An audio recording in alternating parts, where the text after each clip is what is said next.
of offense, and this game certainly rewards you for pressing buttons. Yeah, it definitely does. Maybe that's why I don't do so good. It's hard. Yeah. But these two rivals back again at the Fusion venue, not in grand finals this time, but in losers finals. Yeah, no, this was just played out at CT GamerCon. Yeah, right. That's the last time they just played, with Jakal getting set right there. I know he doesn't get to set fairly often. Zomba definitely does have a significant lead on him, but these sets are competitive all the time. So, as you see with Jakal getting it right there, don't count him out to get another one in the books. Yeah, it's super hard to count out Jakal in just about any set, especially given how much time he puts into preparing. But Zomba can be said in the same way. Like, he spends a lot of time figuring out how to improve his game personally, not just how he can improve his pure gameplay. Oh, whew, up there. No, waiting for the air dodge, respecting the jump height of Wolf and the percentage that both players were at. But it does give Jakal opportunities. Triple down tilt and the tech away finally put into tumble to tech away again. okay, and I like the drop down from there. Knowing Zomba likes to press the button right there, and the up tilt gonna close it out right there. Yeah, it does not have a jump. He was safe. Yeah, I don't think Zomba knew, like, truly. It didn't look like it. The recognition was just a little bit late, and he was already out there. Still able to pick up the stock nonetheless and convert the opening of the second stock well into his favor, 60%. The evasiveness on Wolf is there, and he gets the trip on the down tilt. That's going to be yet more damage. Another parry. Zomba is turning defense into offense and turning coverage into conversions. Instantly a perfect stock, and Zomba up a whole one here in this game number 1. Yeah, and what's great about Zomba is the fact that he's just able to tech chase so profoundly. And if he doesn't, like, get you with a tech chase, he puts you back up and just covers like an air dodge and like puts you in a bad 50-50 situation where it's like you choose one option, you die. Or you choose another one, and so it's like 100%, and you're just off stage, and you're almost gonna be dead. It's rough. Like, Zomba's a very fluid player when it comes to selecting his offense, and that has consistently allowed him to beat some of the best players in the world because he's able to systematically break you down. At the same time, though, Jakal has been going this entire stock basically only taking minimal damage. We're heading into the final stock of game number 1 in really good position for both players, trying to get back, and does so with the awkward angle from the up B. Looking good here is Jakal. Gets an opportunity to convert a combo, reads the air dodge. All of these up airs getting to the tune of 74 and climbing, looking for another air dodge read. Jakal does not get it, and Zomba's turn to try and put on the pressure. Yeah, no, both players are doing a fantastic job. And this is like, they're like pseudo training partners. They do play all the time when they're at the same event, and they're just going at each other. And they're making like reads that they normally just don't make on like other Robs or other Wolves. They just know each other so well. Yeah, like the willingness to empty land on the part of both Robs, both Rob and Wolf. Just different inversions on the same idea, but that grab might be huge. Up tilt. No, just going straight for the up air, and it does close out the stock. Yeah. The easy little rotation of the hand, and the rotation of the eyes there. Zomba rolling his eyes. He does not want it to be this close. Zomba striving to be #1 in the world. Same with Jakal, but each player is super hard on themselves whenever they lose or whenever they have a close set. They would never be satisfied unless it's like a JV4. Yeah. It's like, then you play the game perfect. And even then, they're like, I could have done this slightly better. It's almost like awareness of the opponent applying counterplay or not applying counterplay. So it's like, oh man, I shouldn't have gotten away with that. You could have blown me up there, but you didn't, so I won. Like, but another player will, so it's like, it's a weird like mentality to sit in, but it's that exact mentality that allows them to improve so greatly and play against each other so greatly because they're constantly accounting for counterplay to what they're doing. Yeah, iron sharpens iron, man. Very much does. Jakal finding a very clean first stock despite a struggle of a finishing game one. And it seems like Zomba is very much ready to respond. Yeah, and Jakal just getting out of the corner right there. And Zomba just looking like a bit lost, I dare say. It's like he's trying to find like a clean hit, but Jakal's just finding his groove. Was looking for the word for it. But yeah, he's hitting the flow. Like, he's looking real good. Pops the reflector and gets it back with the wolf flash. I've been liking the rising fares from Jakal, incorporating more and more into his gameplay. It's allowed to cover a lot more space and cover a lot more of these landing aerials from full hop or double jump that can sometimes be a little bit tricky for Wolf to cover unless he's really committing to the read. Yeah, Either way. Oh, go ahead. Yeah, no, I'm disagreeing with you. He's been doing a fantastic job with that. Yeah, Zomba was able to pick up an edge guard, but Jakal seems to be in firm control, yet things can fall by the wayside very quick. Zomba, a heavy momentum-based player, and as one of the best players to break down it upon initiation, break down opponents on initiation, even just a position where he's down a stock, but you're at these red percents. That's more than enough for Zomba to make his way back into this game. Oh, yeah, okay. I thought he was going to catch the jump right there, but Zomba, just getting enough time for the ledge hang. That was super cheeky. And you normally never see that, but he's aware that Jakal is patient on ledge against arm rotor for potential reversals, and he's going to find a way to catch that. Still, though, Jakal firm control of this game. 2 stocks and putting up the damage. Get the up smash out of shield. Gives us a single stock game on both sides.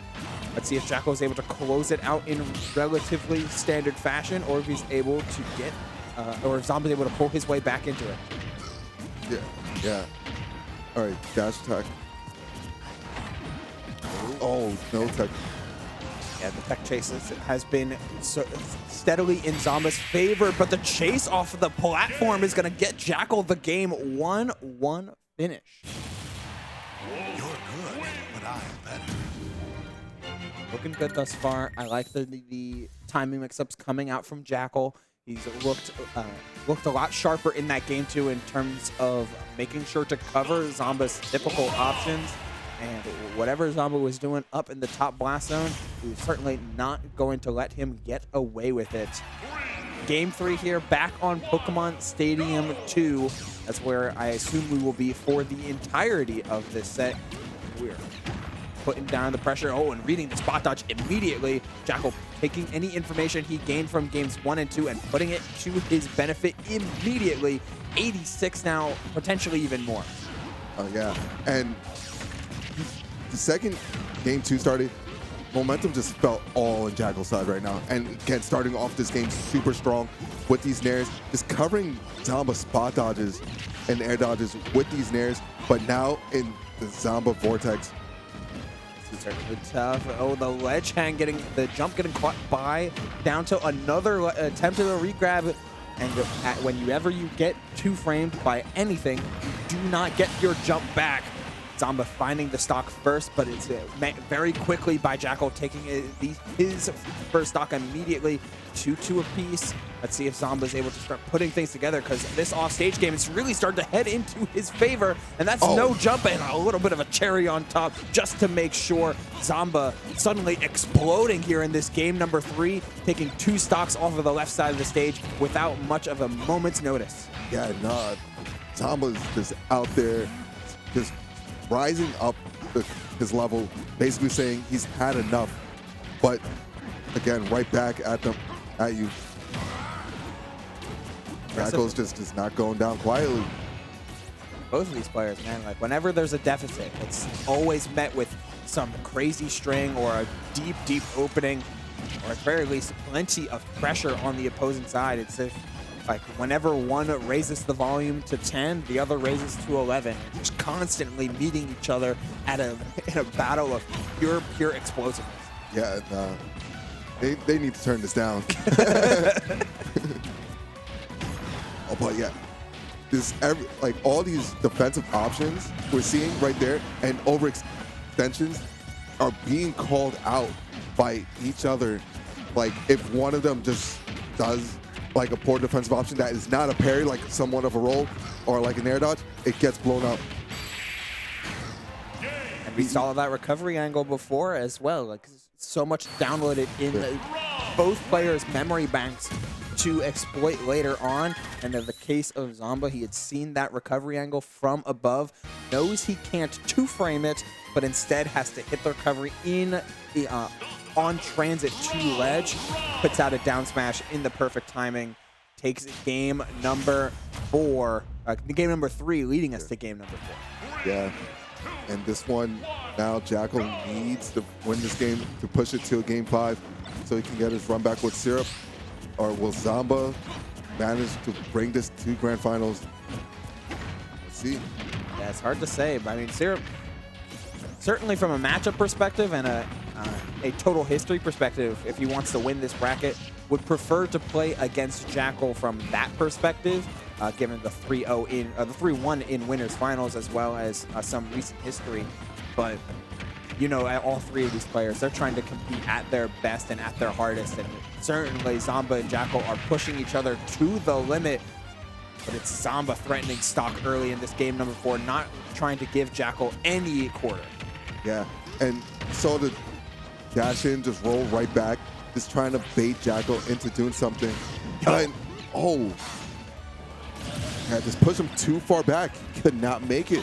Quickest of tosses as well. That was Zomba just ready, able, and willing to pull the trigger on that gyro toss, and it worked out in his favor.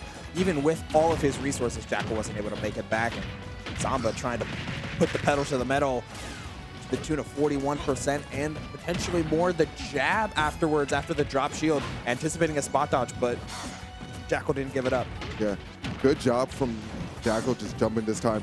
Zomba just waiting for him to just like take the hit like he normally did.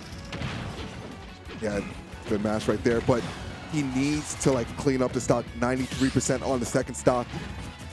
Jakal is bleeding right now.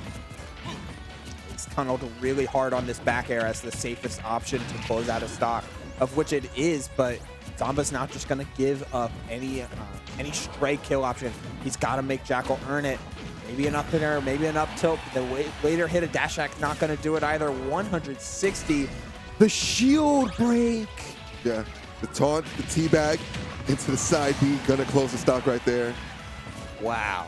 That's just prolonged pressure and awareness of how that has affected Jakal. Constantly shielding and finding reversals meant that the shield health was so low enough in order to break it with a strong hit of that back air, while F tilt closes out the stock at a moment's notice there for Jakal. He's down a full stock, needs to reach deep and find that opening. This is certainly a good start for 54%, but it's never been about the early damage. It's always been about the finish. Yeah, no, it definitely has been.